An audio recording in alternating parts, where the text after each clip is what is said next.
You are listening to another AlwaysMoto production.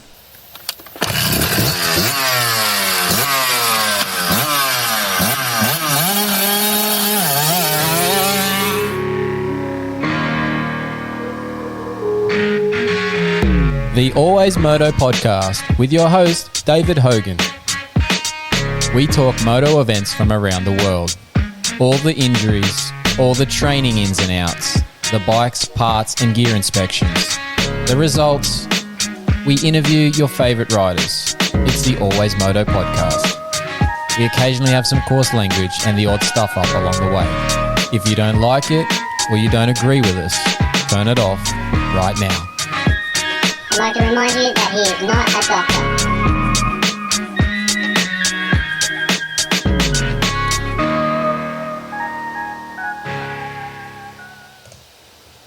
That's right, Moto fans. This is episode 178 of the AlwaysMoto podcast, proudly brought to you by technicmotorsport.com and duramoose.com.au. I'm your host, David Hogan, the physiotherapist who knows the injuries and fitness needs of our sport of motocross and supercross. And we go through everything and anything moto here on the show because it's always about moto here on the AlwaysMoto network.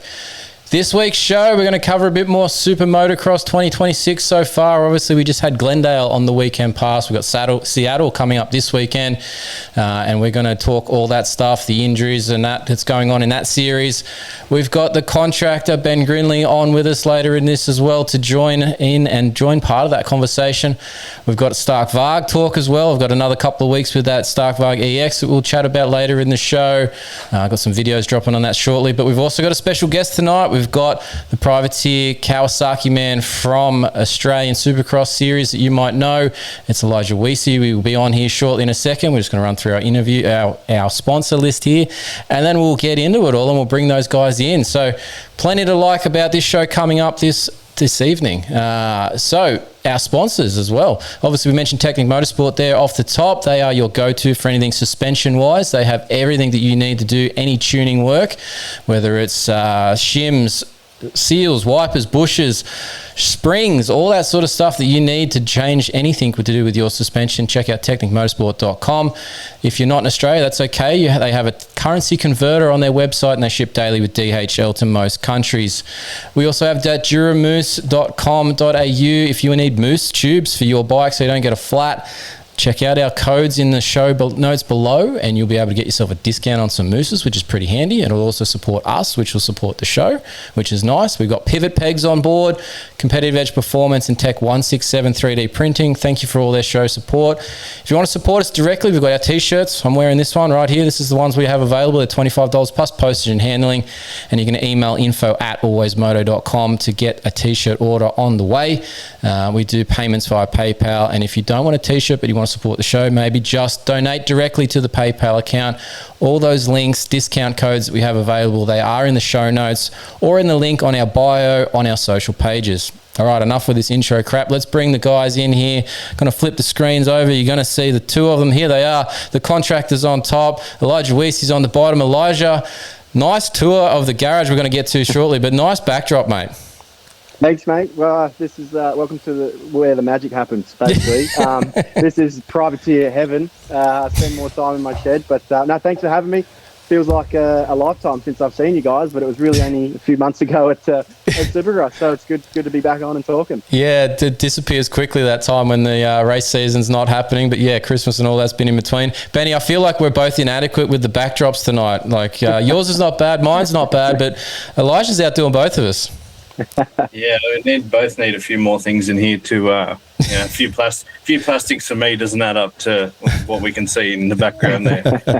I might have to get you a front plate or two. What do you reckon? Hey, I've tried to steal them off you, but all the little kids always steal them. Yeah, they're probably broken ones. You don't want them.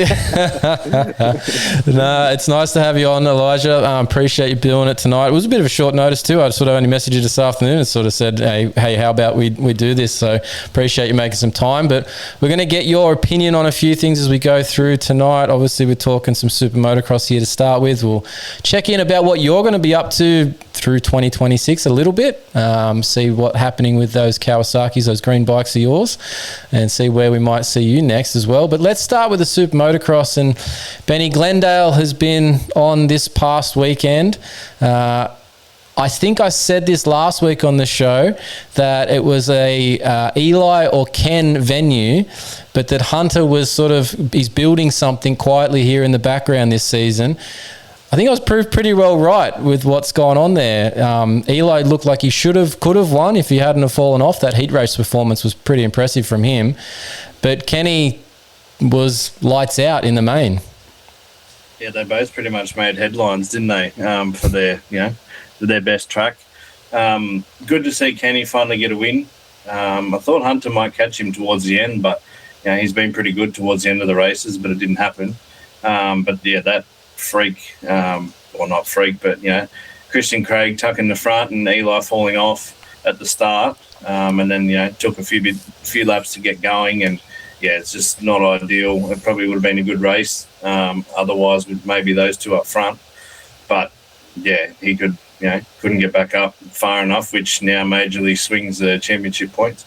Yeah, the points have obviously swung around, but that talking point there of that first turn crash. And Elijah, you've probably seen it from Tomac over the years in terms of he just gets up a bit slowly at times and takes his sweet ass time, let's say, when he's getting himself back into race pace. And as much as he still gets a somewhat okay result at the end of it, he does take so long that you think if he just got going in like 5 more seconds, he could have got maybe 2 or 3 more positions and it might not have been so bad. It's a weird situation for Tomac when he hits the deck, right? Yeah, I think that may be like the first sign of Tomac's a human and getting old, of him taking that long to get back to a bike. Like, because he usually takes a little bit of time, but this was it's a long one. Everyone was sort of holding their breath for a while to sort of think, what's going on here? Do we have an injury? Do we, and maybe he was just doing the same thing, the self body check and making sure he's all good. But he did take his time, but it was good to see him, slowly start clicking off some laps and then obviously putting in times equivalent to the guys out front. But for a little bit there, I was like, oh, what's happening here? So it looked a little slow and ginger there for a bit. Yeah, I think it's just the usual Tomac thing. I was going to ask whether anyone thought it was age related that he got up slower, but I think if you go back to that crash that he had in 2017 on the Cowie days, and he was in that fight with Dungey, and he just wandered around for a few seconds and then thought, maybe I'll pick the bike up, and then, I better start it. And it sort of gave me the same sort of vibes. Like, he's just like, oh crap, I've hit the deck. I need to just sort of relocate myself before I jump into anything. So I don't know. That's I don't think it's anything about, he's getting old and senile and he couldn't remember which way was the track or which colour bike he needed to pick up, because there was a couple on the ground there that might have confused him, sort of thing. So yeah, it was a bit odd, but Christian Craig running in there, I think he was a bit overzealous going in. Elijah, you've probably seen some of those going into a first turn where somebody's just hanging on for it and they've just gone way too far into a first corner.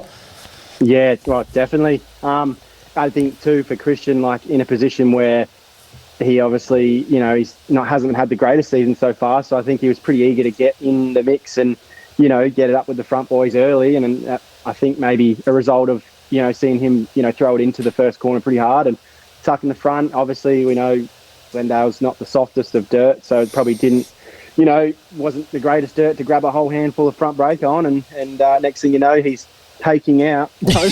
So, that was an interesting comment, wasn't it? Yeah, as we heard. So, I was not too sure on that comment, but yeah, wrong place, wrong time. Yeah, and Benny, I think there's something to what Elijah was saying about that first turn with the ground being firmer and Christian being zealous, and just, I don't know, there was something about the way that Christian was riding in Houston, but everyone, and maybe I don't see it, maybe I'm missing something, but everyone sort of says that he has this really nice riding style, and he's okay, but I just don't see it. I see more of what he did there in that crash where he's over committing to something and making a mistake, and he's not that pristine, pretty rider that everyone says he is. And I don't know, Benny, do you think I'm wrong? Is there something to that, or do you see the same as the way that I sort of saw that? Well, I think, did he get a good start? I think it was in the heat race. He was up there then too, wasn't he? Running up front. So that probably gave him some confidence to go, right, I got this. But I don't really think we've seen his nice riding style since the 250 at Star and his championship year. Didn't really see it on the Husky before he hurt himself, and I just don't think it's really come back. He doesn't look the same when you see him ride. I know, the bikes are a little bit different, but I think you're right. I just haven't seen that same nice, fluent riding from him since the arm problem. Well, he's missing part of his elbow. So, they took out the head of the radius to try and solve some of the lack of bone recovery that he was having there for that Husky crash that sort of lingered into basically the next year and a bit or whatever it was that sort of took the sort out there for him. So, yeah, I don't know. Sometimes you wonder, he got a good start. Yeah, he might get a reasonable result, but he always sort of ends up, at least in the 450 class, not really getting where he probably thinks he should, and not since he's moved up. There was those Honda days when he did a fill-in here or there, and he was pretty good then, right? I don't think that was those results were sort of, I think he got a couple of fourths at the time, if I remember correctly. So he's capable, but just, something's gone astray since then. But yeah, definitely upset Tomac's night. And Tomac's comment there that you mentioned, Elijah, he got taken out. But I don't know if you can really say that in a first corner. That's just going to be unfortunate incidents, right? First corners, everybody goes everywhere. And wasn't it, actually, I'm reminded, we all know him, Ryan Kohlenberg. What was the comment that we got from him at Cronulla when he went for the hole shot? Was it a hole shot or fence? Was his comment or something? Yeah, I reckon he said, "I'm either getting the hole shot or I'm hitting the fence," and he hit the fence. He hit the fence. Yeah. So I think that's where Christian Craig was taking a leaf out of Ryan Kohlenberg's book. And I don't know if that's a good idea. Sorry, Ryan, but love you, Ryan. Yeah, exactly. Yeah. I've missed a couple of calls from him recently. I need to get back to him actually. On a different note. But look, the other side of this thing, Hunter Lawrence at the moment, 4 second places on the trot. I said a couple of weeks now, he's building something, and he just keeps slowly building something. But red plates now heading to the next round, obviously impacted by that crash from Eli Tomac and the poor result. But that could have been last week too, had he not salvaged that third main at the Triple Crown for Eli after that big get-off that he had then too. So there's a point where, Hunter could have had this plate this week and next week and sort of, just sort of been rolling further along. So it's awesome, but at what point, and I'll ask this both of you, and, Benny, you can go first, but when does Hunter get a win? I think it's the $1 million question, isn't it? Well, but is it coming soon for you? Well, I honestly, once he was out front this weekend, I thought that was it. I thought that was the win and it was going to be over, and then everyone could stop talking about it and just let him then get on with it. But you've got to think within the next 2-3 weeks, he's got to make it happen. Is that now because of any of the tracks that are coming up? And I'm going to talk about this in a second here because I've got a little piece that I've documented here. But the 3 tracks that are coming up, do they give one of them give you a standout reason as to why? Not really. You just think it's due? Yeah, I just think it's due. And now the red plate's there. He's going to realise that, righto, I've got them. I need to keep them now. And everyone's going to be coming for him. And I think that, he just needs to... probably if he always comes back at the end of the race, he always gets closer and closer to the leader at the end. He now needs to either start that earlier or just try and get the whole shot and go and just go start to finish. Yeah, Elijah, he's Hunter's sort of this odd case where he can get a whole shot, but then he can't find 1-2 laps of speed to hold it, and he'll drop back, and then he sort of, like Ben said, he'll climb forward. But when do you see him getting a win, and do you think that this red plate, as they say, will be heavy on him over the next week or two, or will he just, be doing pump and iron all week to make sure it feels as light as it always does? Well, yeah, I mean, I agree with Ben saying I thought it was going to be this weekend because, he's usually, like you said, he struggles with the first couple laps, and then this week he figured that out. And then it was like him and Ken swapped. Ken lost his early race speed and then got his late race speed, and Hunter figured out his early race speed and lost his late race speed. So, yeah, I know. But I think, everyone's sort of still got Tomac and Webb and these guys as their favourites. But, if you look at the series, Hunter's just 2, 2, 2, 2. And that's that's the best guy. You know, if he can just keep being there and being second or third, or, you know, and there's going to be different winners throughout the season. I think he is the best guy right now. He's obviously got the red plate. So the win, I think, obviously it's probably playing on his mind a little bit, but I've heard, you know, guys talk to Johnny O and say this is the game plan. They're playing the long run. They're not too stressed about the win, the singular win. Like, it'll come when it comes, but he's doing his job and he's got the red plate. So it'll happen in the next few weeks. But I think he's the best guy right now to me. Yeah, it's the most put together and obviously consistent rider. You know, there's been so much going on around him, and he's just been there on the money. Yeah, he definitely has been. And I think part of that, the start prowess of the Honda from outdoors for both Jet and Hunter, when they've had those crazy 1-2 starts at like most of the motos throughout the summer, that wasn't there last season. And obviously the two of them weren't there for much of Supercross, but even the Supercross season before that, their starts weren't that fantastic, but their outdoor starts were. I feel like they've figured out, maybe not exactly as well as they do in the outdoors, but he's getting much better starts so far through the start of this, and that, you know, drive that he gets, that's obviously electronically done for the you know, traction aspect of it to manage it. I feel that's better. So there is a consistency that he's going to be able to repeat this for me. I think it'll be in one of the next 4 races, because there's 4 rounds that are coming up, and hear me out on these. We're going to have a 9-race run here at the start of the season before we get a break, right? So we're going to have this fitness aspect come into it where there's no management, there's no weeks off. If you've got anything going on, it's a problem, right? And so we normally think of like Ken being on fire early, dropping off towards the end of the season. This would be where he starts normally towards that Daytona point where he starts to like dip, right? And he's not going to get a break before that Daytona point. It's actually going to be around after Daytona. So I don't know how Ken's going to go, but then they've all done, of the top 4-5 guys, as in Hunter, Cooper, Eli, Ken, they've done some off-season stuff.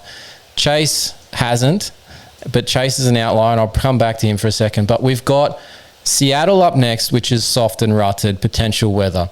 We've got Arlington, which is usually a bit softer, a bit ruddier. We've got Daytona, which is outdoors sandy. And then we've got Indy, soft and rutted. We've got 4 consistent tracks that I think the Honda will be better on. And both Hunter and Jet have said that they're not fans of the hard pack tracks at different times, both indoors and out. So if any time's going to happen, surely it's these next 4 weeks. Am I wrong?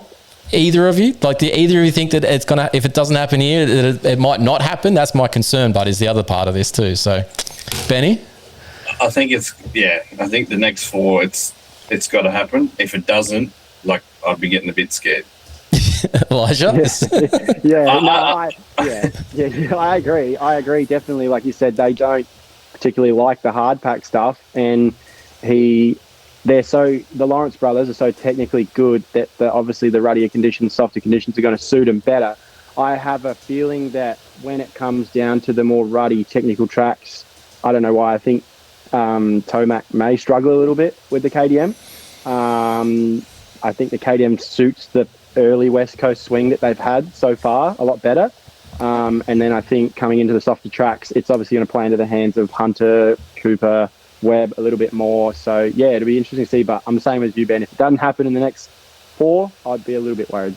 Yeah, that's my main concern is I think he's got to get it done before the break. Otherwise, it might not happen. There'll be just too much of he'll be in it, but he won't be in the hunt because somebody else will have had probably 2 or 3 wins in that time and dropped the points out. But yeah, you touched on something that I've brought up before, Elijah, about the KDMs and the hard pack tracks. If you notice, whenever anyone switches, and Chase was a big example of this, when they got to the Anaheims, they were okay, but that Phoenix round where it's like baked, solid desert dirt, and then if you compare that with the Hangtown where it's just that hard surface, square edge bumps, KDMs do well.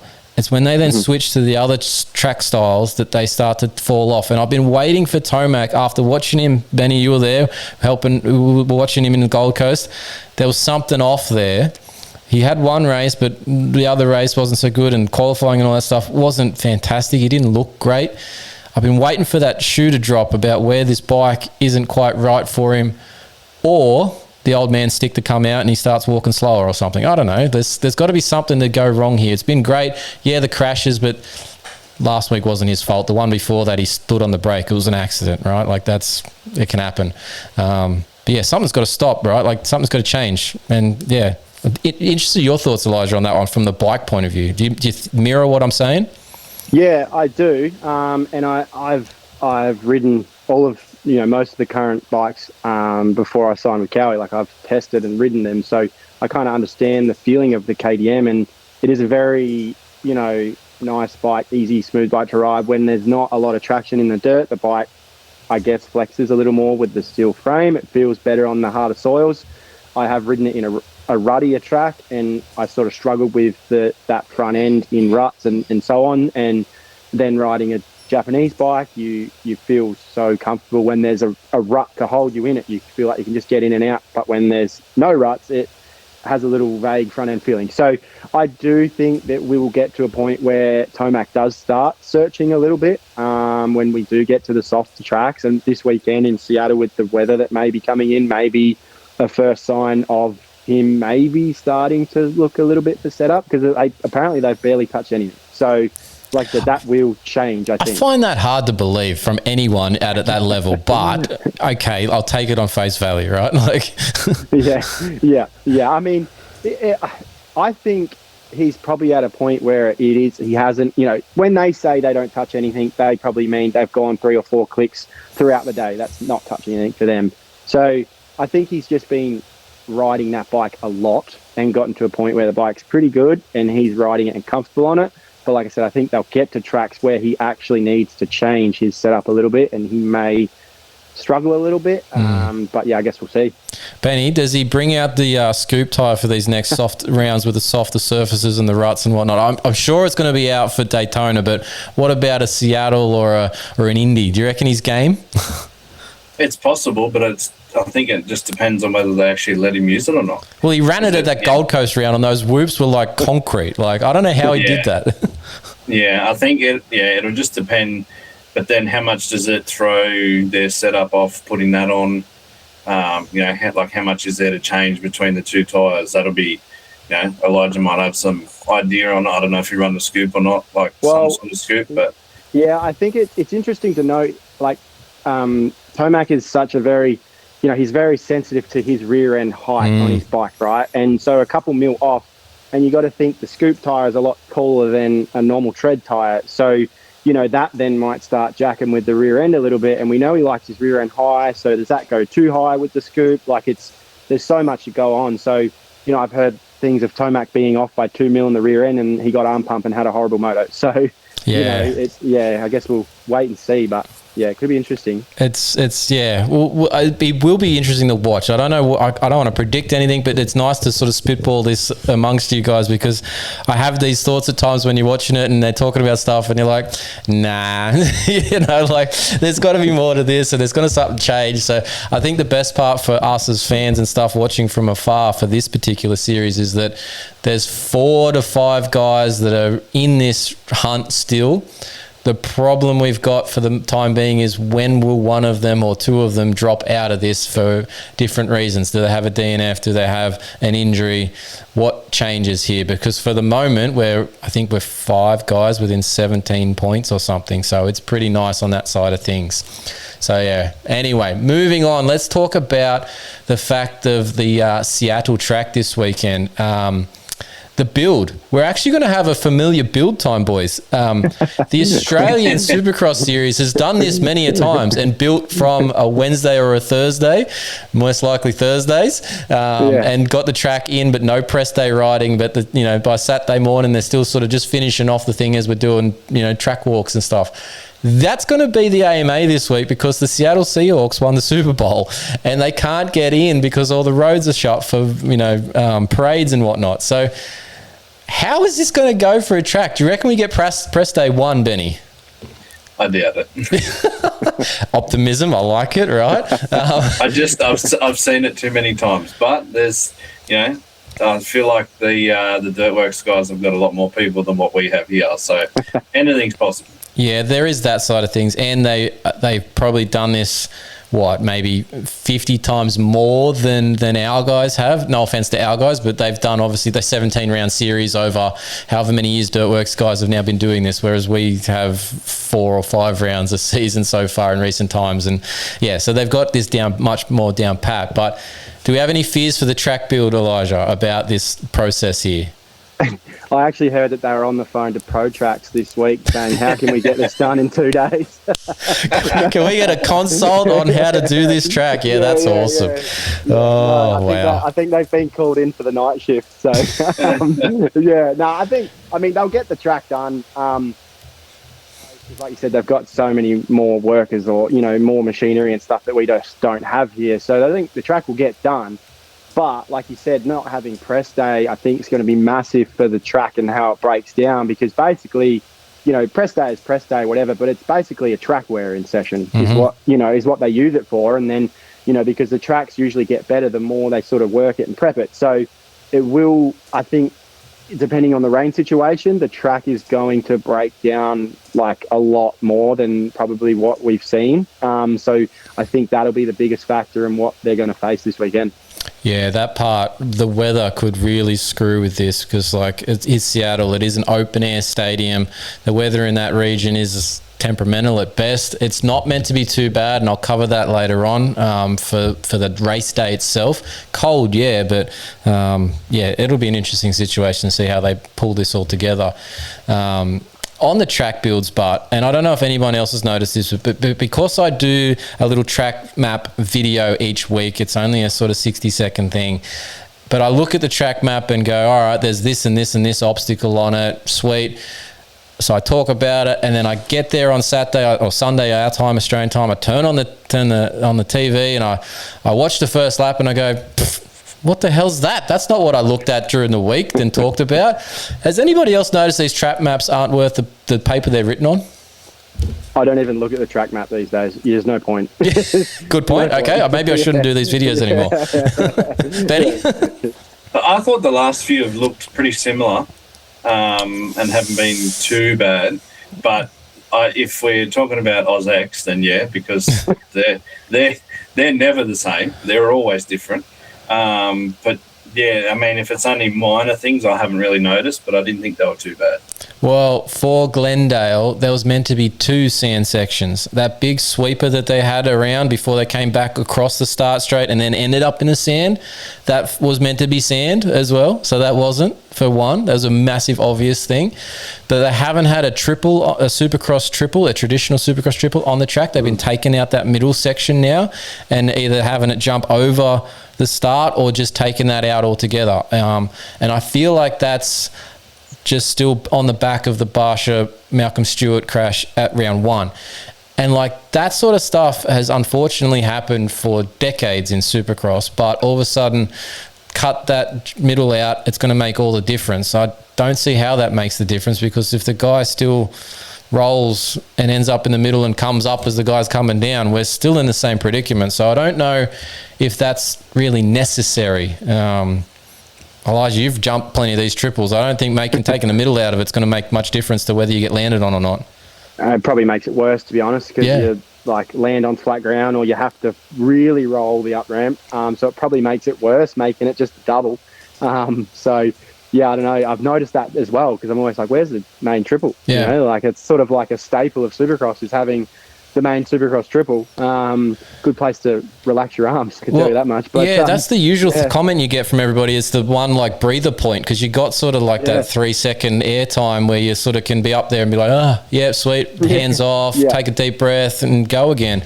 But they've had it on the map too for a couple of the rounds where it was meant to be the finish line was the triple, but then it's just turned back into the regular double. And amongst other things, the bananas, I've never heard of a banana before. Benny, we talked about this last week. I'm going to get Elijah's point of view. There's never been a banana on a track before, right? Unless somebody left the skin when they were having lunch, right? Yeah, I've seen similar things, but it's just as a rider, when you're jumping into a banana, it's shallow, so you're taking off a short, not as high lip, and a lot of them have been jumping over 5 foot. It just doesn't make any sense. It's so sketchy. to jump into a shallow landing and then take off of a short landing, short up ramp and try and get over a bigger down ramp. It doesn't make any sense. I think they'll probably go away from them now after all the complaints and issues with them. Well, Benny, anytime they ever try to jump off something and extend it over a 5-footer, we tend to have a trouble somewhere along the line. Somebody comes up short, clips the front end and end for ends. It doesn't happen like to everyone, but there's usually one or two in a night where you're like, oof, that was either really close or that was really bad sort of thing. Like it's pretty regular, right? Yeah, and you see it, and then same like you just said, you're basically holding on for dear life once you hit it, and you usually end up on the ground. Yeah, there is a way to do a banana better. Like if they just scoop out that transition just like by a couple feet, you get that sort of more in and out, and you get that pop. Like there's a way to do it, but I don't like what they've been doing. Just knowing what it would be like to ride, it'd be pretty scary. Yeah, I think like the idea in theory is good. The execution has been poor, let's say. So maybe there's something they need to work on. Maybe they take them all out and try this again in the off season for a build and a test series. But they seem to like to test these things live in main events. So here we are with a list of injuries. I'm on the 2 pages now, in case anyone's wondering, of my little injury list that I keep. So it's pretty crazy, but yeah, let's talk a little 250s while we've got the chance. But there's not really heaps to talk about here because I feel like in the West Coast, we've almost, for many people, handed the plate to Haiden Deegan. Now, there's still 5 rounds to go. We're only halfway in. But there's just a feeling across everybody that nobody's got anything for Haiden Deegan. Benny, have you handed in the plate already? I think he's got one hand on it. But as we saw with Austin Faulkner a few years ago, anything can happen. And I don't know, if you keep trying to shoot bow and arrows at people, sometimes something's probably just going to come back and get you. So I think he's got one hand on it for now, but we'll just wait and see. I don't know where to take the bow and arrow. I know what happened, but I didn't expect you to bring it up. Like, I don't know. Has anybody else been shot by a mysterious arrow that's invisible before? I love basketball. I love NBA. Yeah. And I play basketball myself. Not at a super high level, but I've played, and I am ashamed to admit this, but I have given someone the imaginary bow and arrow after hitting a 3 on them. So, look, I see where he's coming from. I don't mind it, the celebrations, because we kind of just see riders go over the line, fist pump, that's sort of it. You see it in NFL, you see it in NBA, whatever other sports. They have these celebrations after a shot or a touchdown. I don't mind it. I kind of like it. I think a lot of people probably don't. Again, I'm not a huge fan of Haiden because I can't see anything in his Instagram because he blocked me. So that's right, he has too. That was last year, wasn't it? You had one comment and you got labelled as like a hack privateer or something, wasn't it? Yeah, C-class final boss. That's what I got called. So, which it's not far off the truth, I guess. But for his celebrations, I'm kind of there for it. And I also agree with Ben. I think he's got one hand on it, but anything could happen. And someone could clean his front wheel out next week. So, yeah. Now, seeing as you brought it up originally, Benny, do you think that he got spoken to, because the week before all that, it was the finger guns. Do you think they were talked about that it's American, we can't do guns in celebratory things because we have a bit too much gun crime? Or what do you think that was the reason he switched from a gun to a bow and arrow? More accurate, maybe? Well, just quickly before we get to that, I don't mind it. I think if it was anyone else, it's fine. Like, Elijah's probably heard of him, but Xavier Dersmo plays in AFL. He does it every time he kicks a goal. That's fine. I'm good with that. Yeah. He played for Port Adelaide, now he plays for Essendon. But when there's a history behind Kitchen and Deegan, it's more like a targeted thing. And that's where I'm sort of not a fan of it. But the gun thing's probably not great, even though they all seem to do it. Ryder D did it. Yeah, that was funny actually. When he finished in front of Haiden. So he may have been told to stay away from it, but then, I think either way, we're shooting someone and it's not ideal. Yeah. Elijah, are you pulling finger guns at a third if you get third for fourth? Like, in an AMA Supercross, 100% I'm doing it. Okay, good. Yeah, all right, sweet. Yeah, 100%. But like, I actually think now that you mentioned the bow and arrow, and I've just kind of clicked, Levi Kitchen's really into his hunting and fishing, and I believe I've seen videos of him actually bow and arrow hunting before. Whether Deegan even thought that much into it, and that's the level of trolling he's on, I don't know. That could be something there. No, you are onto it, I reckon, because I feel that everything that they do, that he says on interviews and stuff, on podiums, it's all to his own schedule that they've decided on beforehand. Because you watch him particularly when JT does the interviews, and JT explained this on one of the podcasts I listened to when he was talking about it, that he always does first and third for 250, so he always tends to end up talking to Haiden because he wins a lot. But you watch his interview question, and he'll say, "So I saw you do X in the whoop section. You're on the right side or whatever, for example. Tell me about that." And you'll go, "Yeah, that was a good line." And he'll run off for like a minute and a half on whatever it was his preset, theory that he was going to talk about. So I feel like if you've hit something there, that he's trolled Levi and gone, "This is going to go straight to the heart," pun intended with that comment. And I'm going to get him with his own setup. So it's a targeted approach for sure. So yeah, that makes a lot of sense. But speaking of Levi, the dude's got to figure out a start. He's up in his head about this, but damn, he rode well once he figured out the first corner. Like from then on, he was on fire, but first 100, 200 meters of the track, he's useless. Benny. Have you got any tips for him, Elijah? You on Team Green too? Well, I mean, the way that he was starting before with his technique, I've always watched it, and he like sits on the gas cap, and it's like, I was like, that can't work. Clearly it didn't. So he's changed that apparently, so I don't know now. Yeah, once you start making changes, and particularly in season, and you're changing something about that start technique each week, you have no repetition of like muscle memory, and you go there and you're trying to tell yourself, all right, I got to do this, I've got to do that. It's not just an automatic gate drops, I go and I do it all in one process. My muscle memory isn't just an automated, put the card in and it runs itself. You're literally trying to tell yourself, all right now, all right now, all right now. And each of those all right nows is like a split second, and you're half a bike length, you're a bike length off the start, So I don't think making changes at this point is any good idea. Elijah, sorry to cut you off. Well, no, what's this? It's like, isn't it like 1,000 times you have to do something new, and then it becomes your new natural habit. So I doubt he's done 1,000 starts during the week, and he's probably changing those starts, like you said, each time. So it could just be a matter of he's going to take some time to figure it out. I don't know, but yeah, it's I think like you said, he's thinking about it too much now. Yeah, no, he definitely is. But you sort of hit on this, Benny, already, because you threw to him about how he starts and stuff, but we're going to circle back around because of the connection from the front end of Levi's bike that ended up on Chase's bike at one point, and then seems to have disappeared from Chase's bike, but is back on Levi's, and it couldn't get off the start. But the Cowie setup and Chase, I don't know what Chase is doing ever, I've decided, because there just seems to be a continuously run of parts going in and out, and nothing seems to be great for more than a 24, 48 hour period before it's off and gone again. But he can pull off a win out of nowhere, but then he's just absolute head case and rides like he did in Glendale. And what was he in the end? 7th that he ended up, Benny, I think, and just looked like nothing.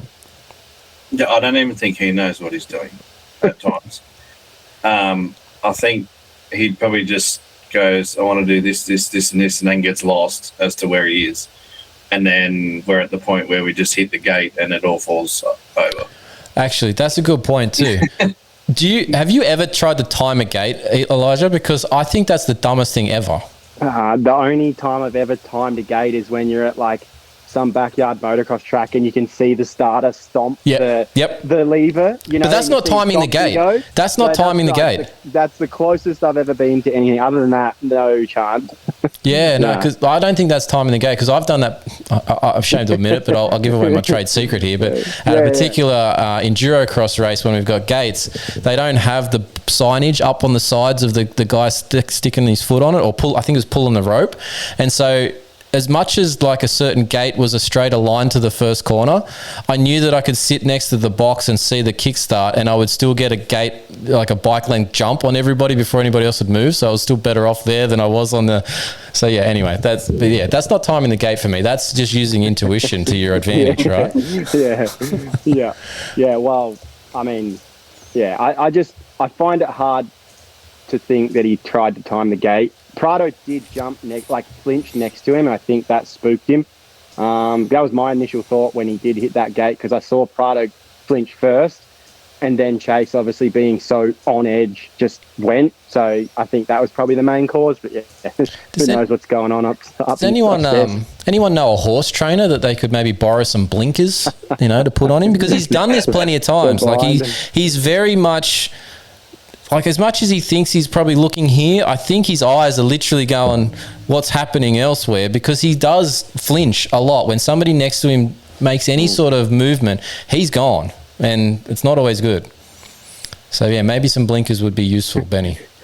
Well, where was he looking when he hit Mitchell Harrison? Tell me that.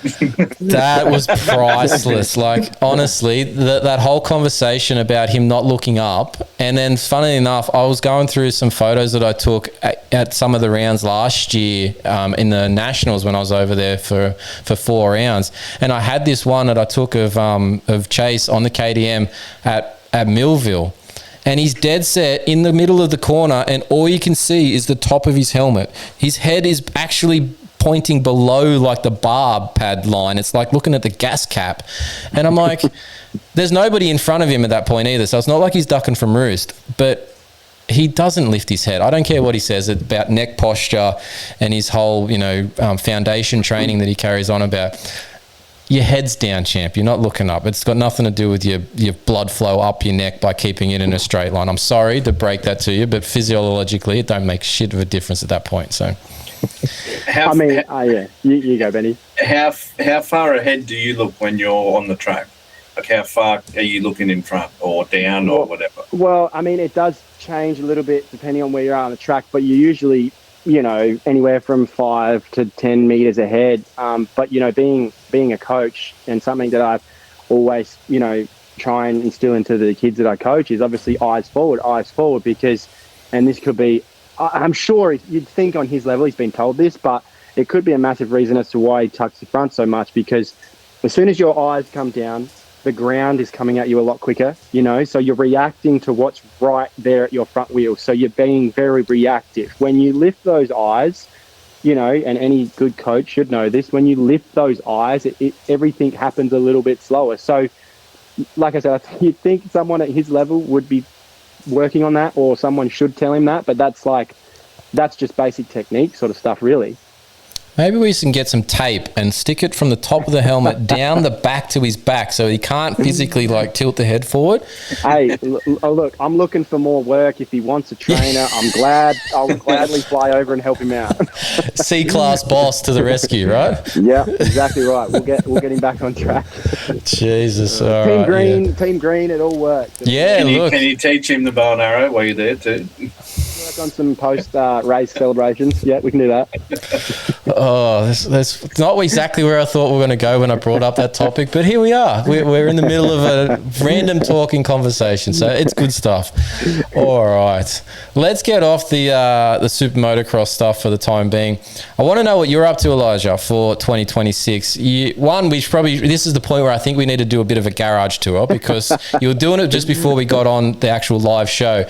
You got a fair bit of stuff going on in here, mate. Yeah, I'll take it for a walk. So 2026, I'm going to maybe race some nationals. Like I mentioned to you earlier this afternoon, I'm getting bored, so I want to go race. So we might race some nationals. So we've got a brand new Cowie 450 here that I just picked up the other day. That'll be my race bike for the first part of the season. This empty frame right here, bare frame, was my race bike for the last couple of rounds at Supercross.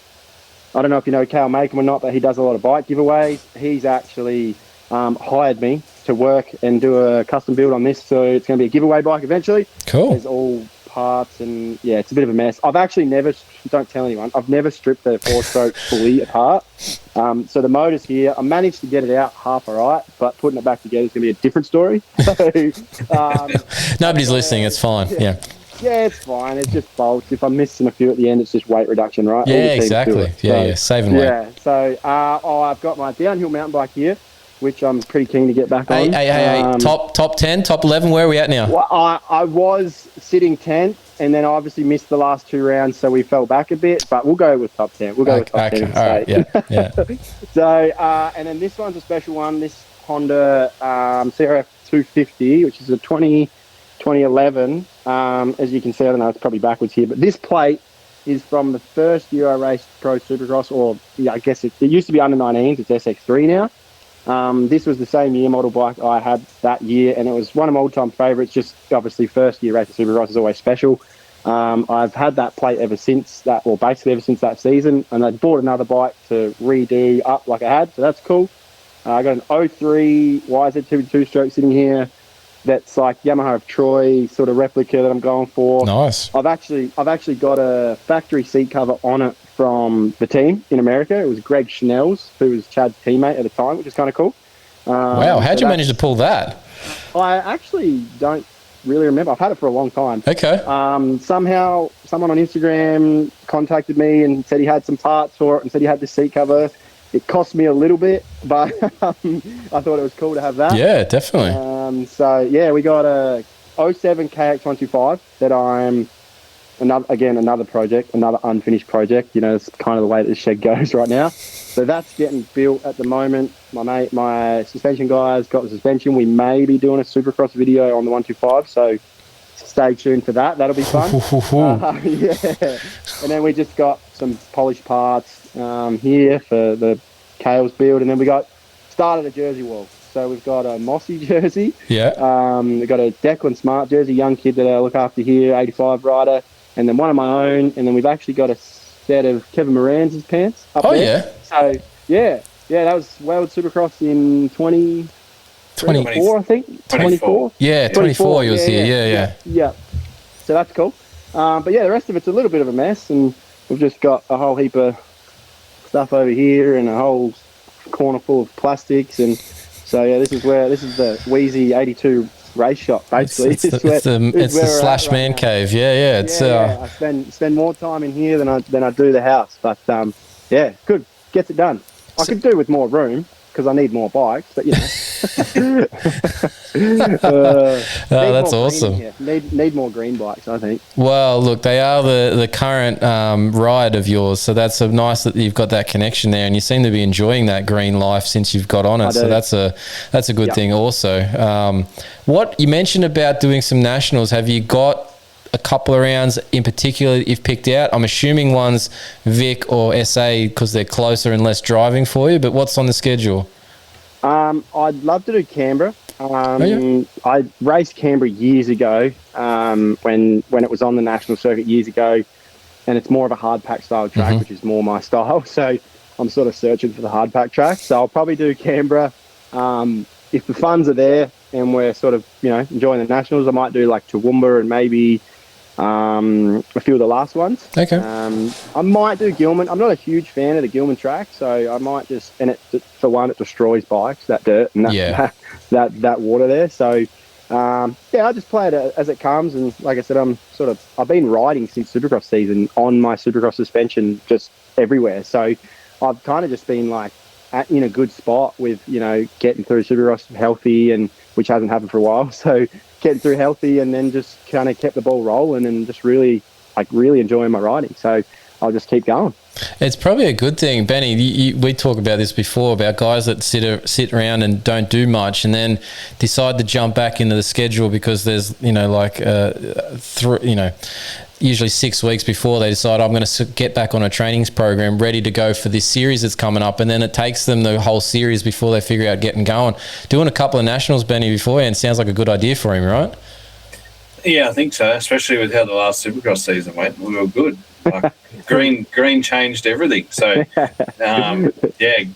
do some outdoors and then, head indoors is a good idea. Well, those rounds you're mentioning too, if you're doing like a couple of the Queensland ones, they're the sort of that tail end of the series. So you're getting close to when you would be boot camping sort of thing for Supercross. So I think it's a good little lineup there to bring yourself back with some gate drops, not waiting, 10 months or whatever it is sort of thing. Yeah, exactly. And like, I think that was probably, one of my problems the last couple years, well, before last year, was I was coming in either out of, fresh out of surgery from an injury or, had an injury coming in. So I had no racing coming in and then just try and jumping in. Like you said, it doesn't work. Whereas last season I still didn't have a heap of prep time, but I was at least getting a bit of consistent riding in. I did some racing. So, and last year's Supercross, like, it wasn't amazing results, but it was like, for me, it was a huge rebuild and reset kind of year. Even though the results on paper don't look amazing, for me, it was like more mentally like a success, just getting through and building that confidence back. Because, I know I'm not a 20th place Supercross rider. Like, I know I can do better. It's just getting the reps in and getting the races in and staying healthy. So, the green team's been going good. Oh, nice. So they're all on board for 2026, or have you got to wait till the Supercross season sort of gets closer before you can reconfirm that they're on for Supercross as well? Nah, they're on board. Like I said, I picked the new one up a week or two ago. They're stoked. Cowie's really pushing hard at the moment. We've got the new the JPM 360 Kawasaki team or whatever it is, like Jed Parsons up in Queensland. So they're pushing more into the scene, which works for me, and they're all happy. And honestly, like, there's a whole lot more green going on at the moment, and it's good to see. And they're on board. They're stoked. And I'm not supported for the racing, which is kind of really good for me. Like, I'm more of a brand ambassador than on any sort of program for racing. So the racing is a bonus for them. They said that's cool. It helps too. But I'm more so an ambassador outside of racing. Yeah, nice. So it's been really good. I'm stoked. Sounds like a nice little sweet ride he's got going on, Benny. Yeah, and I was looking before, and there's probably people that, we've talked, Elijah and I have talked about, I think we talked about it, Cronulla. We're so used to seeing your bikes with black on them, no green. They're always sparkly and black. And is there, you talked about it, but for the people at home, what's Cowie's thoughts on your sticker kits, and how much do they decide what you run? I've kept it pretty like factory looking, just sort of to start with, because start off the relationship and keep things factory looking. And they didn't really have any comments, negative or positive, about it. I think one thing that I was really, that sort of like got me really excited about signing with Cowie was, like, obviously they're pushing, but they're very like eager for me to be me as a rider and as a person. So that's, me doing these cool different bike builds and having a bit of a different look to your standard race bike. So I will do more of a out there look shortly. I've got some new graphics going on at the moment, which are slightly different to what I had. So they've been awesome, and they just, they let me be me, and that's kind of, I guess, why I sort of get the support I do. Yeah, nice.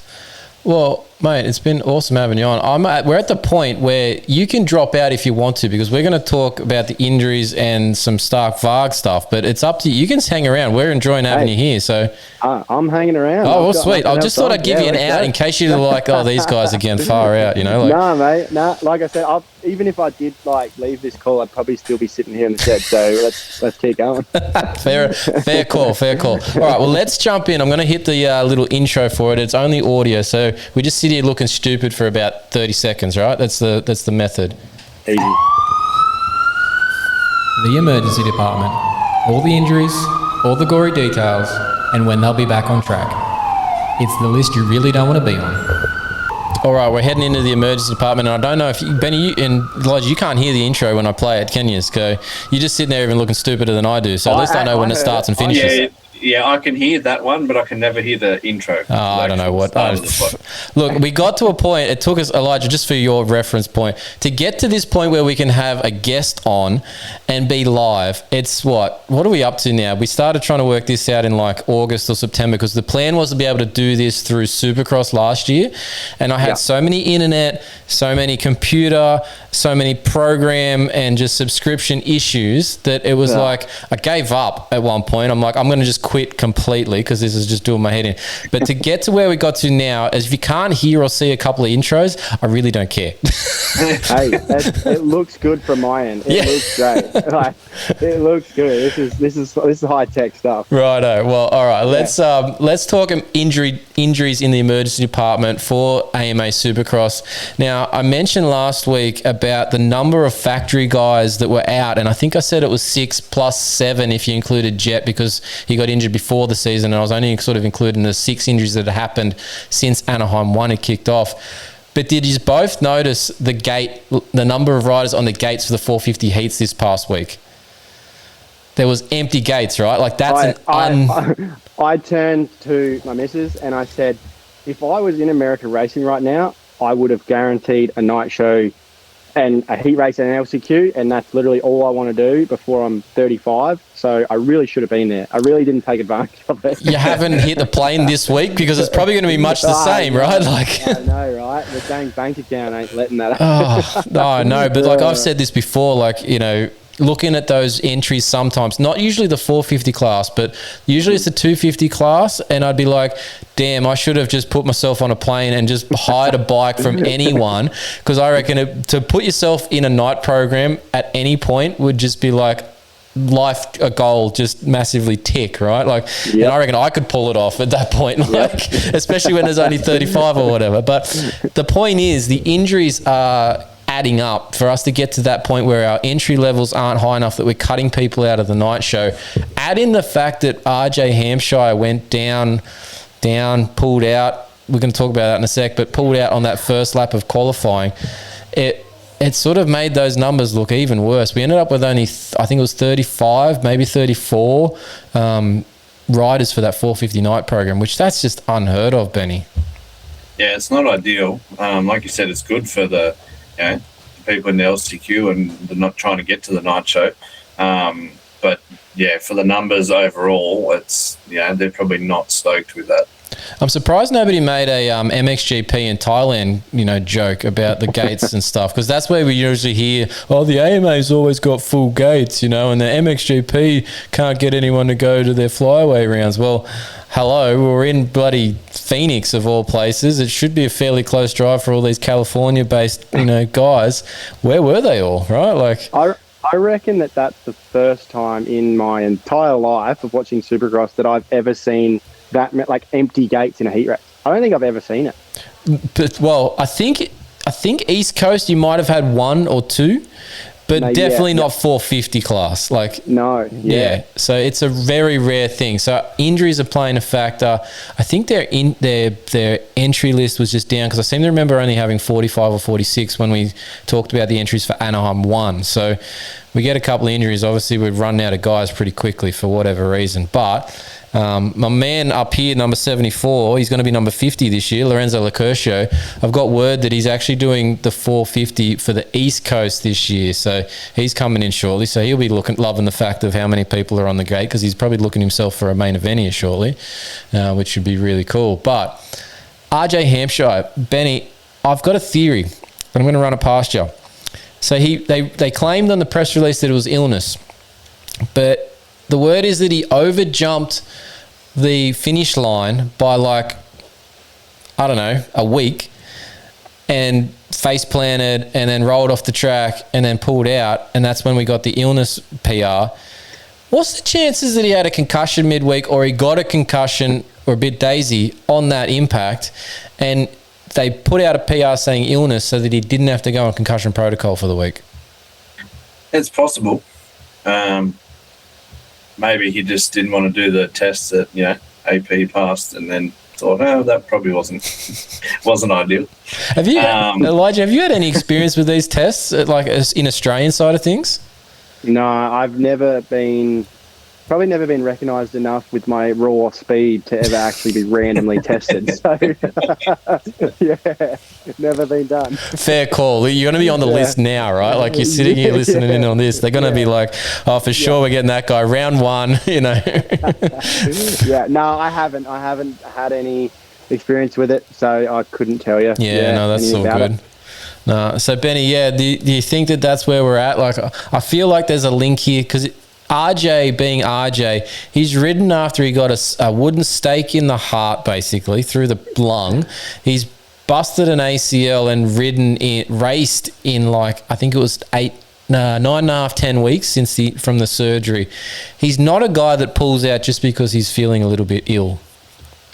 Yeah, I think it's a huge possibility. And we also know that he ends up on the ground a fair bit as well at times. He's been pretty good lately, honestly. He's been really good lately. Yeah. And the nations weren't great, but in Supercross he's been all right. But yeah, it's quite possible. Yeah, I don't know. There's something to that. I just don't feel like it was just an illness. But anyway, injury-wise, out for Seattle. Did you guys see the Paul Bloy incident where he was basically landed on in that rhythm lane? Man, these guys, I don't get... I know it's Supercross and you don't always get your line right, but damn, there's a lot of people landing on people in the last few weeks here. Like, it's happened far too often, I think, for my liking, and maybe that's why we don't have many people on the gate. Maybe also the people that could be doing this better aren't around anymore, and we've got people that have come in with lesser skill, but damn, he's beat up. So that was ugly, right, Benny? Yeah, and there's been a lot of big crashes with, in the 250s, in the futures, like the Ryder Malinowski one was horrible. And they're not just a small tip over, they're not just, little takeout or something like that. They've all been big hits.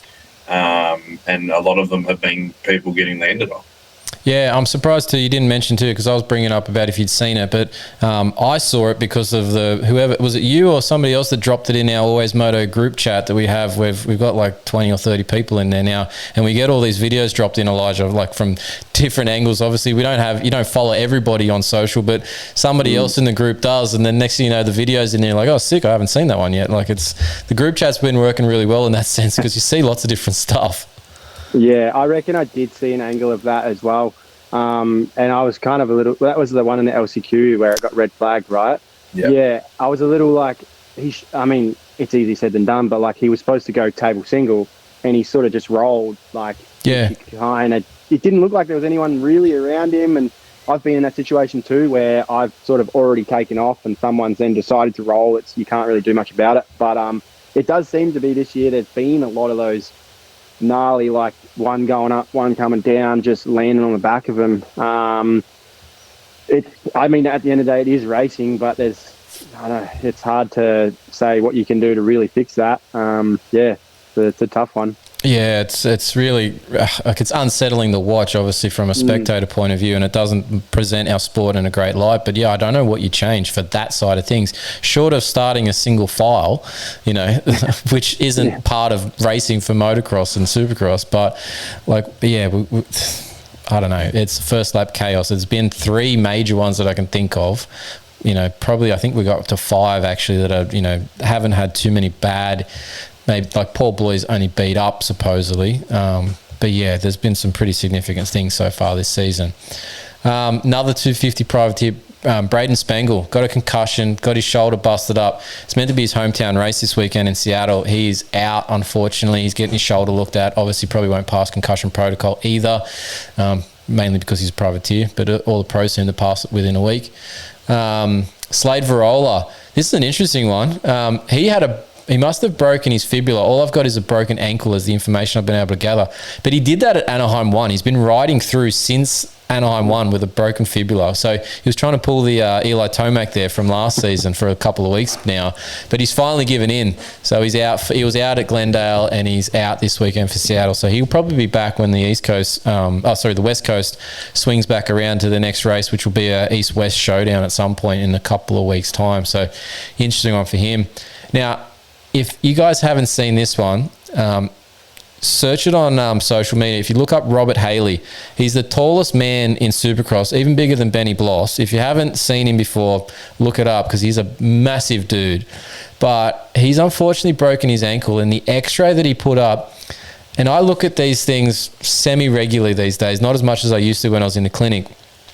But man, even I went, ooh, that's not good. Like, it's a mangled x-ray, this thing. Search it up on socials. It's not pretty at all. But if nothing else, check out his height. But he might lose a centimetre on his right leg or something by the time this ankle's straightened back out. But yeah, it's not pretty. It's really not pretty. So anyway, he's out as well. But yeah, it somewhat quiet week in Glendale, but the track was fast but smooth, if that makes sense. So it probably created less incidents. But I feel like I said earlier in the show about the rounds coming up being all soft rutted and Daytona being fast, I feel like we might get another run here for a few injuries, and especially seeing as we'll have East Coast kicking off here shortly. That's usually another point where we get a couple of injuries for their season kicking off. We lose a couple of guys straight away. It's just how it goes, it seems to be. So we'll see how that goes. But that's our emergency department update. Next on our list to run through, and we don't have another intro, so you don't have to worry about this part, Elijah, but I've got a Stark Varg at the moment. Have you ridden a Stark Varg, Elijah? Pre the Kawasaki signed contract, I have spent a bit of time on one. I actually rode quite a bit of Supercross on one. Oh, really? And, yeah. This was going back a year or two ago, like when they were fresh out. Yeah.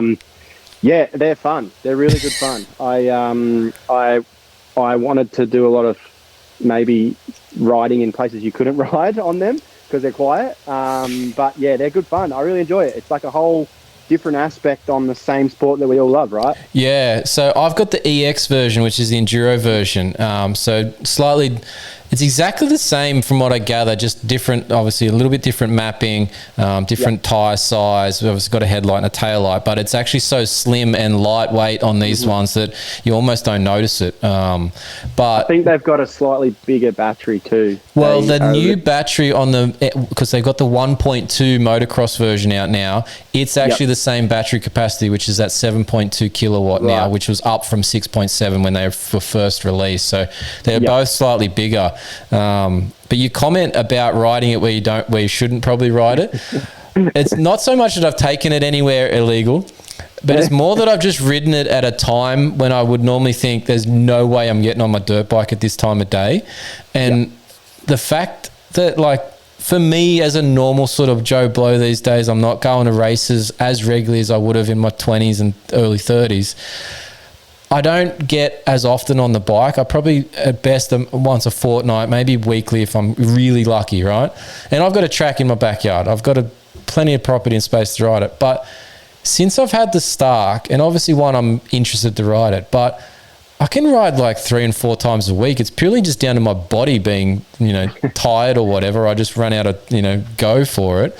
But I can go at 6 a.m. in the morning, do an hour and a bit, come back in and I can get to work still. I can then come home and at like 5:30, jump on and go again.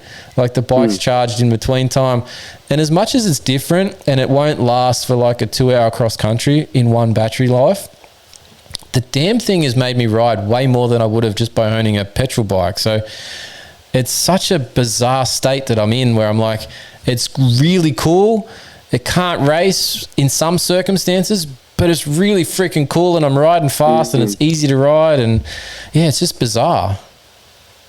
Yeah, I think that the people comparing them to normal bikes, I think that needs to stop. It's like it's in its whole own category. Like you said, it's like this different, a whole different part of riding, and it's like, it does. I don't know. It was so much fun because it was the same thing but different. You know what I mean? Yeah. I loved it. I think it was awesome. Do you have the handbrake or the foot brake? Yes, I've got the handbrake. Yeah. Okay. See, I've ridden both. I didn't get along with the handbrake so well. I was just so ingrained that I just couldn't use the handbrake that great. But I'm sure with more time, like you could definitely see the benefits of it. Yeah, it's there's stupid things, and I said this to Benny before because we've had a couple of chats about this on the show now. But I've said that like for the first week or so, I would like use the brake like a clutch. Like it was my ingrained memory was the clutch in the corner, right? And then the other thing was like I'd go over it. There's a double on my track into a berm, and I'd have to pop it, downshift, and basically go for the brake for the landing to make the corner, right? It's really tight. And so I would do that on the Varg, and I would be instantly moving my feet to downshift and brake, and I'm like, you idiot, it's just this. Like, so it takes a while to undo, but then funny story. And Benny, I can't remember if I told this one about doing some start practice against my wife on her 350. No, I haven't heard okay, this. good. I haven't heard that. You haven't heard it, then I haven't told it on the show, because this is a couple of moments of me being like, 1, dumb, 2, holy F, and then 3, holy F for a different reason. So we're out riding. We've got my son, he's on a gas 50. My wife's got a gas 350. I've on the Varg. We're taking him for a little bush ride. We come back and we get to our open area of the paddock where we would normally do some like practice race starts, right? And my wife goes, come on. I want to do a start. I want to see you, see how fast this thing is. And I'm like, oh, no worries. All right, cool. So we line up and we're sitting there talking for a second. And I go to, oh, look, when you dump the clutch, I'll use that as my cue to go, right? Like rather than like both saying ready, set, go or chucking a rock up.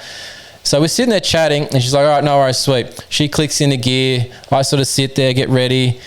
And she dumps the clutch and I go for the throttle and nothing happens. And I'm like, what the hell? What? And I'm looking around and I forgot that the auto, so what it does is auto times out. When it's in gear, so that you don't then grab the throttle thinking you're sitting still by mistake because there's no sound, and then obviously fly off the back of it, it goes into neutral basically.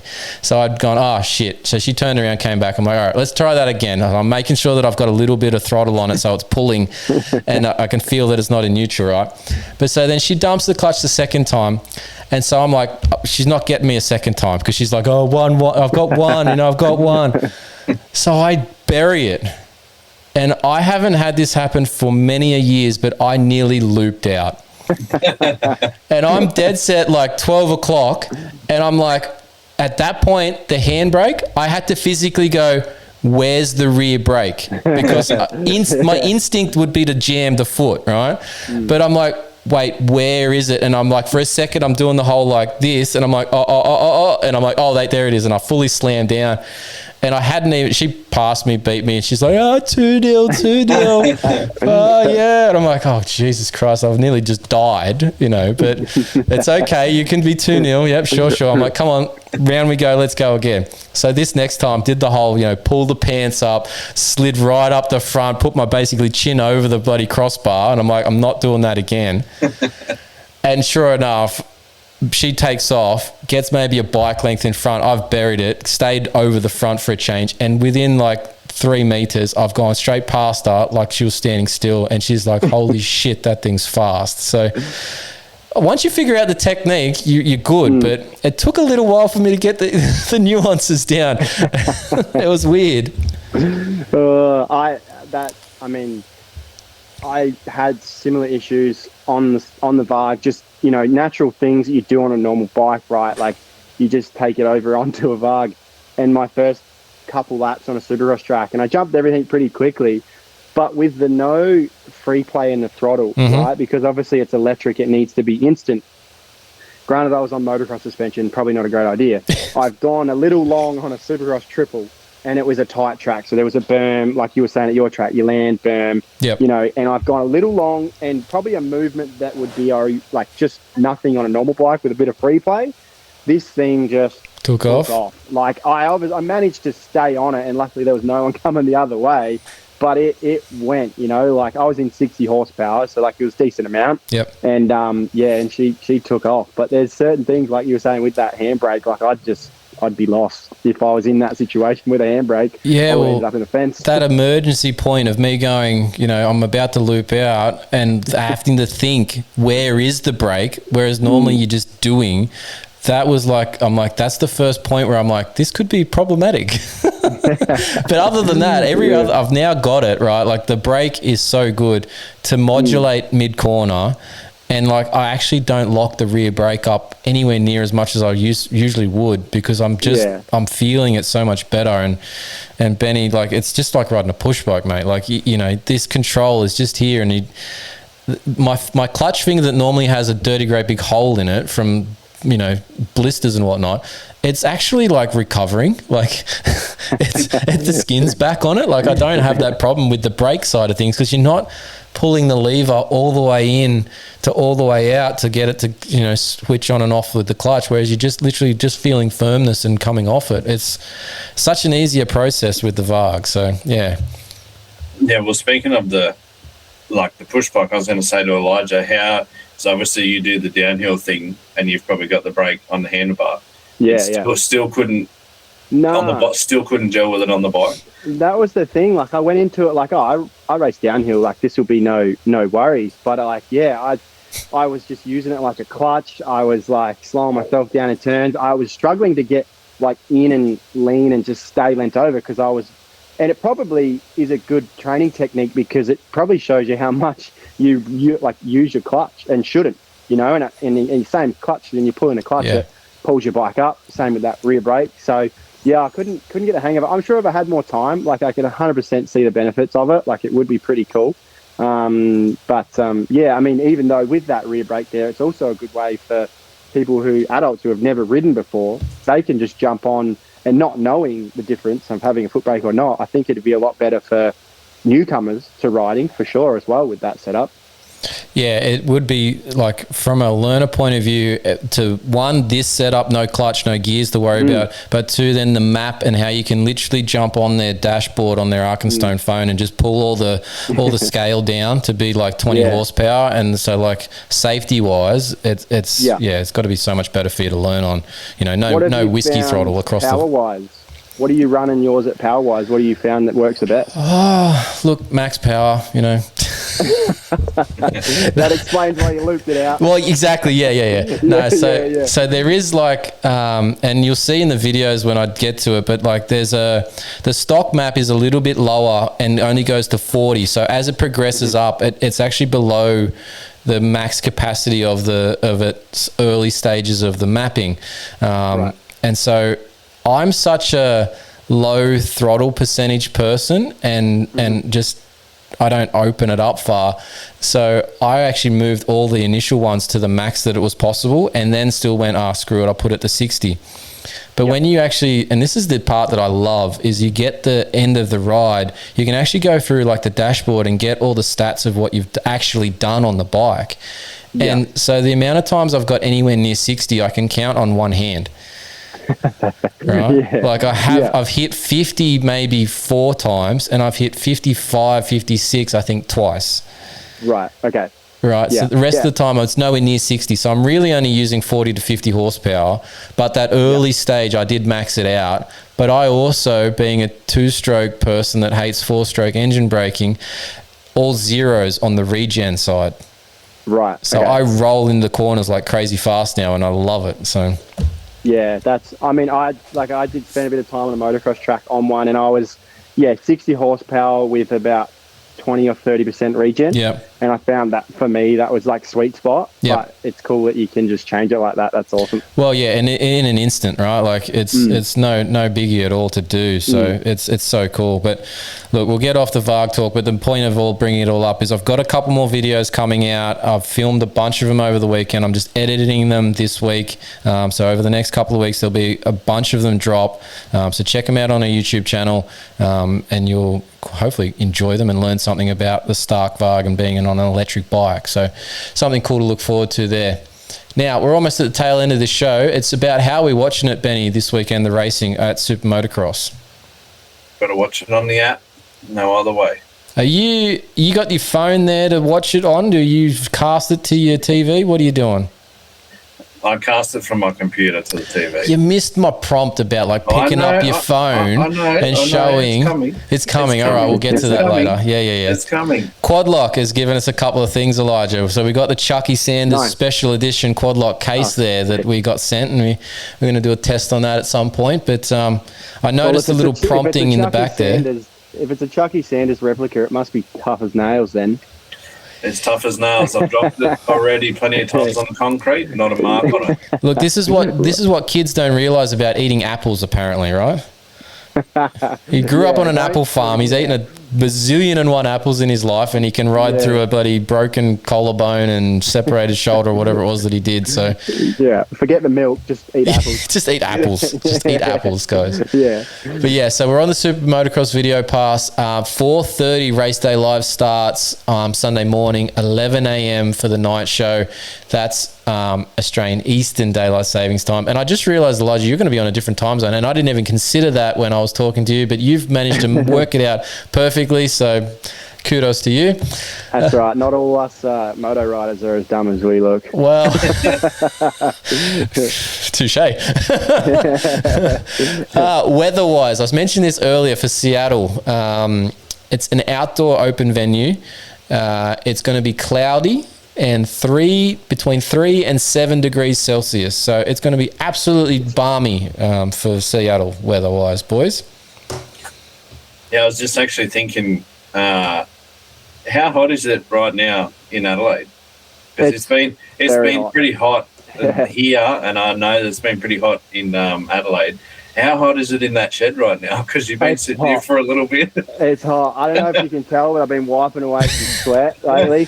I was out coaching this afternoon. It was like 36 degrees. I've come back in the shed. It's not much cooler. But it's all good. We're on the pre-season. This is the detox phase. We're sweating it out, right? Yeah. Like, so I can get my bike work done and shed weight. It's just a win-win. Yeah. Nice. Nice. All good. All right. Upcoming events, and maybe Elijah can add one to this, but I've got some lists here that we normally just go through for what's coming up for the week or two. But seeing as where we are in the season, I added a few extra things here. So obviously AMA is this weekend at Seattle, but the following weekend is February 21st. It's at round 7 for Arlington. The New South Wales Motocross State titles are kicking off on the 28th and the 1st, so 28th of Feb, 1st of March at Canberra. The Australian Enduro Championships in Roma and Victoria on March 7th and 8th for their first round. MXGP is due to start on March 8th in Argentina. The Queensland Motocross State titles are going to start in Warwick on March 14-15. New South Wales Off-Road Championship kicks off at Maitland on March 14. The Oz Pro MX kicks off at Wonthaggi on March 21st. This is a really late start for this one, but Vic Motocross titles are not starting until April 11 and 12 in Ballarat. It seems really late to me, but maybe that's just how their things are going to work.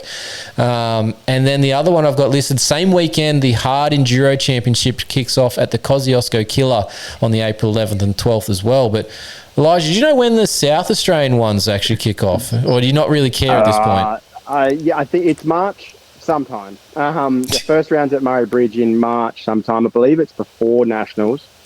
Maybe not. I could be wrong about that. But it's March sometime, but we've only got 3 rounds. So we're very spread out. Yeah, we're very spread out over here, like a month or two in between. So, not a heat going on over here, really. But that's pretty standard for little old SA. Look, I didn't even consider looking them up, to be honest. I was thinking about South A and WA, and I'm like, nah, I'll leave them off the list. But I'll put in the New South Wales Queensland ones. I probably should know, but I'm as every privateer is, I'm always pretty unorganised. Look, you'll get there when it's meant to happen, right? You'll find out the date at the last minute, and you'll somehow still get the van and the bike there, so it's fine. Exactly. It's fine. All right, boys, anything else you want to add to that? That's been about an hour and 20-something minutes that we've been cracking on for, having a good time, but it's going to come to an end right now, it seems. But is there anything else you need to add, Benny, before we go? I've actually got one for Elijah I forgot earlier. Go on. So you got this fancy Isuzu. It's all nice and wrapped up. Yep. And you did a little bit of a crossover at the Supercars and Supercross event in Adelaide. How did that go? Like, was that cool going in the garages and seeing all that sort of stuff? Yeah, that was awesome. Again, like another huge sponsor of mine for this year is Waivu Isuzu Ute. So they've been nice enough to give me a Ute for a year or 12 months to drive around in and enjoy not driving a big van all the time. So that's been great. But yeah, like I said, we did obviously with the V8s and the Supercross there. Waivu Isuzu's got a lot to do with the Utes, the V8 Utes. They didn't have them at Adelaide, but there's still a lot of cars there. So it was awesome. It was cool to see another side of racing, and I watch a little bit of car racing, but not that in depth. And like the technology and the data and like everything that they have is like pretty mind blowing on the level that's at. So it was really cool. It was good. It worked out really well. Everyone was happy. The video was cool. So yeah, I maybe in a few years' time I might get a cage over my head and we might go racing some Isuzu Utes. If we can make it happen. Breaking news. So it was cool. I really enjoyed it. That side of things is really cool. And yeah, again, just pays to put in work with the content and get some cool outside sponsors. So yeah, it was awesome. Yeah, and you got to show them around our side of it too, didn't you? Yeah. It actually worked really well. Like Craig, who Wayville, he's got a lot to do with Craig Dontas, who's got a lot to do with V8s. He actually knew Toby Price. He knew a few of the KTM boys. So like it worked really well. And we're all obviously motorsports fans, and but they were pretty like keen to see Supercross and watch and just experience it, because like as big as we think Supercross is, it's really not that big. So it was cool to show them and something they haven't seen before, and even just jumping the triple they think is like crazy. So yeah, it was cool, worked out well, and hopefully continue that partnership on through a few years to come and keep trying to grow our little sport outside of what we have right now. Yeah, nice. Yeah, well, it seems to be working a little bit. Trying to do my little bit. So, but yeah, just having fun along the way. That's the main thing. Oh, nice. Now, Benny, we didn't do this at the start of the show, but we should have, and we missed it, and I'm coming back to it. You've got a couple of shout-outs you need to do, mate. Yeah, I have. So I've got a birthday shout-out for Walter, who I think would be AlwaysMoto's youngest fan. It's his birthday this Saturday. Happy birthday, 5. Walter. So happy birthday, buddy. Happy birthday to him. And I got to say happy birthday to Jack, who's my nephew. It's his birthday on Thursday, so happy birthday to him too. Happy birthday, Jack, as well. There's a couple of young fans there, mate. He was shouting out, watching. Hopefully they can spur a few extra of their buddies to come and watch too, maybe, We can go from 2 watches to 4 or something like that, Yeah, well, I'll tell him he's a big mountain bike rider. Is he? I'll tell him we had a professional mountain bike rider on tonight. top 10 rider. A privateer motocross racer, but he's a professional mountain biker. Hey, if you're in top 10, you're only as good as your last race. That was the last race. So we're going again. We're going again this season. I'm going to get back on the downhill bike this year, so we're looking for that podium next year. Oh Jesus! How you've managed to you made one comment about being top 11, and I've just sort of grabbed onto that like a piece of any cloth I could hold onto, and I've run with it. I'm actually now quite a experienced golfer. Actually, I've taken up golf. So here we go. In my off season, I'm only shooting. I think it's like 35 over, so it's pretty good. So for the first timer, we're getting there. Well, you're in the same class as golfing as me then, because I'm usually about 30-ish over. So awesome. And X amount of balls lost. So Oh yeah. But how good is it? It's the best. Well, second best sport in the world. Third after your mountain biking, right? Yeah. Well, true. Sorry, true. So, yeah, we're trying to do it all this off season. Skateboarding, everything. We're just doing it all. Yeah, why not? All right, Benny. Anything else, or was that your question? You got your questions in and your shout outs? Yeah, that's it. We got the quad lock shout out in. That's beauty. That's it. Yep, job done. Elijah, anything for you, mate? Do you need to shout a couple of sponsors or anything? We can give you the floor here, mate, right? We'd be here all day. I got so many good people to look after me. But obviously, firstly, you guys, thank you for having me on. It's been good you're welcome anytime, mate. You're an awesome interview. Thank you. So, it's been a good pre-season or start of pre-season. Looking forward to get into it. Still finalising some sponsors. So, if anyone does want to jump on board, then let me know, because we're sort of looking for some more sponsors to get on board. But all my sponsors, MX Store, have been huge for me. They obviously do a lot in the privateer scene as well. They've been awesome. Kawasaki, obviously, like we've talked about, and just everyone else on board. Fist, Fourth, Sammy Moore, he's awesome. SKDA, who I actually work for as well, has given me a job and stickers, so that's awesome. DBS, suspension. There's so many people, not only do the factory teams have a lot of sponsors, us privateers have a lot of people that help us as well. So if I've forgotten everyone or anyone, I'm sorry, but everyone that helps me, thank you very much. Well said, mate. Well said. All right, guys. Great show. Thank you for all being a part of it. Thanks for listening on the podcast players. And if you're not listening on the podcast players, you should be watching it on the YouTube channel and subscribing. Don't forget your T-shirt orders in. info@alwaysmoto.com. Check out our written articles over on fullnoise.com.au, and we've got all the links to the Stark Varg stories. I got stuck right at the. I think I did all right today, actually, but I got stuck pretty much in the last two sentences. But anyway, so yeah, fullnoise.com.au for the Stark Varg articles, and then thanks to our show supporters: technicmotorsport.com, duramoose.com.au, Pivot Pegs, Competitive Edge Performance, and Tech 167 3D Printing for that show support. Thanks to the wife and kids for letting me get this done. Thank you, Benny. Thank you, Elijah, and we will see you all at the track. See ya. Thank you.